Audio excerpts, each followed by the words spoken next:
Well done. Rosita sipped her coffee as she read over her morning reports. She was quietly satisfied with the peaceful atmosphere and the cheerful looks on each face as she surveyed her department. The whole scene was such a blatant contrast to her first day here that she just had to enjoy each moment as much as possible. That morning, 3 years ago, when she first stepped into her new department, it looked more like a war zone than a corporation. Loud arguments, punctuated with language that she couldn't repeat, rang from cubicle to cubicle. Her entrance was immediately challenged with hostile and distrustful gazes. And she could already sense that people who were arguing with each other a minute ago were now joining ranks against the new common enemy, her. She decided to call a quick departmental meeting, drawing loud complaints about projects and deadlines that demanded attention. But on her insistence, everyone finally quieted down enough for her to introduce herself and give a brief outline of her expectations. She acknowledged that this was the poorest performing department in the company, and that her mission was to radically turn it into the best. This would require everyone's cooperation, and she hoped everyone present was willing to try. If not, she acknowledged that there would have to be some changes to allow room for people who genuinely wanted to excel. And with those words, she gave everyone a warm smile and dismissed them to their tasks. Within the first week, she'd found an ally in Ben. Ben had served as an intern before getting hired on last fall, and his insights into certain personalities and practices within the department proved invaluable. Rosita knew that some serious toxicity was in the culture of their small corner of the company, and with Ben's help, it wasn't long before certain personalities, typically male, that were actively poisoning as much of the work experience as possible. No, Rosita wasn't a large woman, and she didn't enjoy the advantage that many of her previous bosses enjoyed. The advantage of a 6-foot frame and a deep voice that could gain cooperation with a stern look or a sterner word. So she had to gain cooperation by inspiration. She had to draw clear lines that showed the benefits of working together and the disadvantages of not. She combined the carrots of rewards with the sticks of crossing non-crossable lines. And it wasn't long before her methods began to pay off. Several non-crossable lines were crossed and documented, leading to a few key personnel being dismissed. All the while, she regularly rewarded good performance, making a point to notice and acknowledge those who contributed to the health of the department. She got permission to distribute surprise gifts like hats and shirts and jackets. And the culture clearly began to change into a cooperative and friendly environment that became the envy of the rest of the company.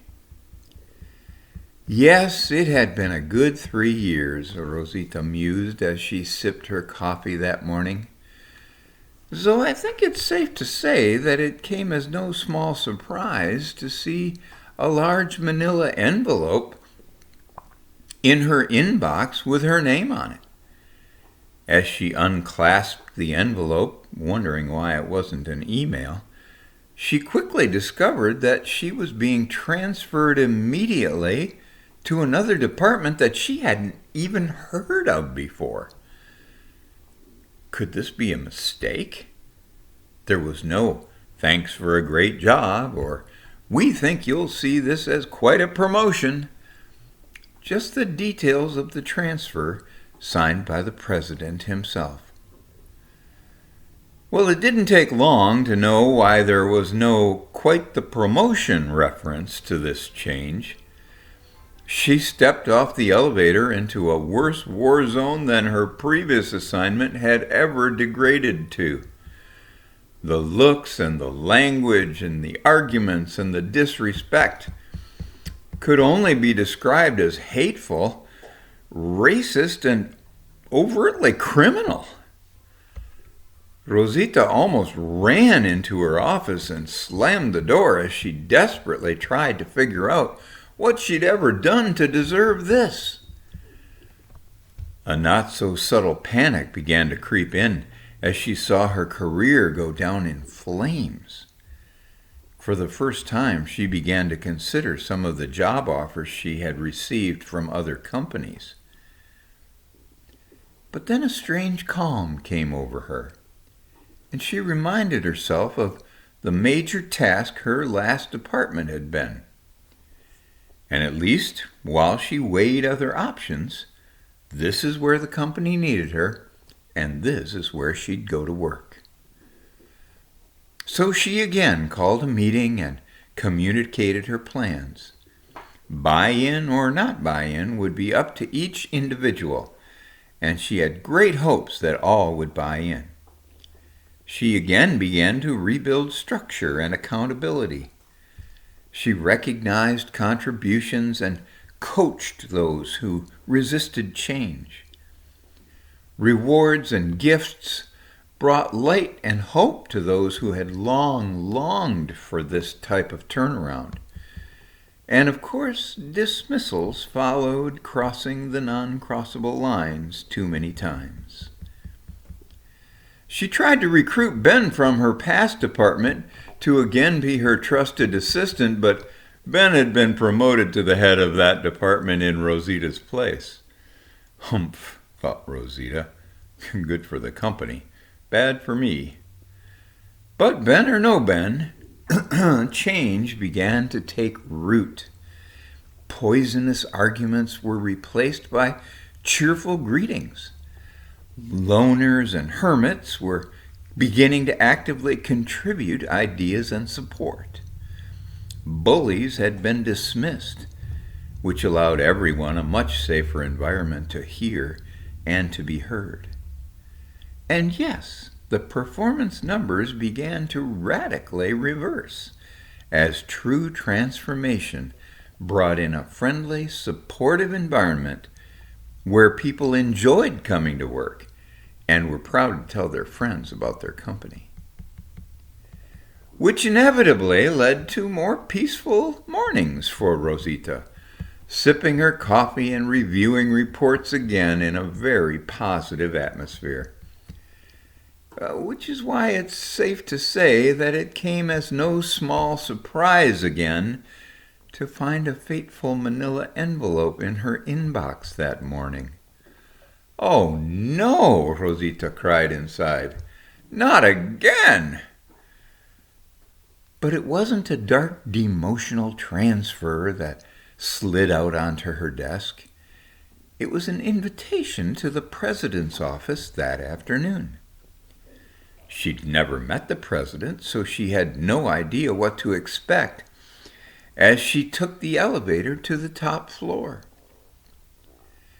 She was ushered into his office, and she found herself among 5 other invitees. "Please have a seat," welcomed the president as he introduced himself. "You've each been chosen for a very important assignment based on how you have handled each of your previous assignments.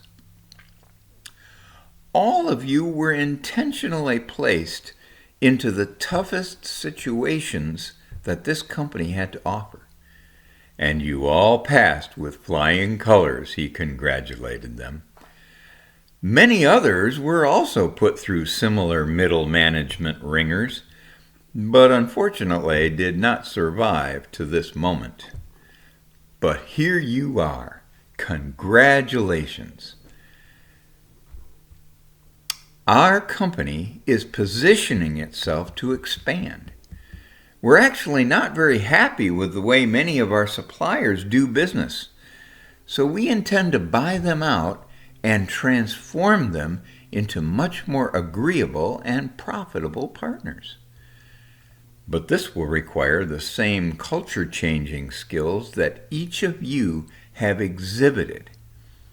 Except this time, each of you will be president of your own company.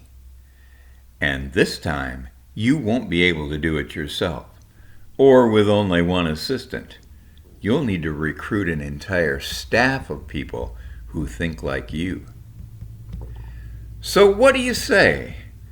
Will you help me lift this industry up to unseen levels of attractive cultures and profitability? Places where people don't just go to work, but they go to make a difference? He finished on a crescendo. Yes, came the resounding reply, to which the president simply said, "Well done. Let's go make a difference."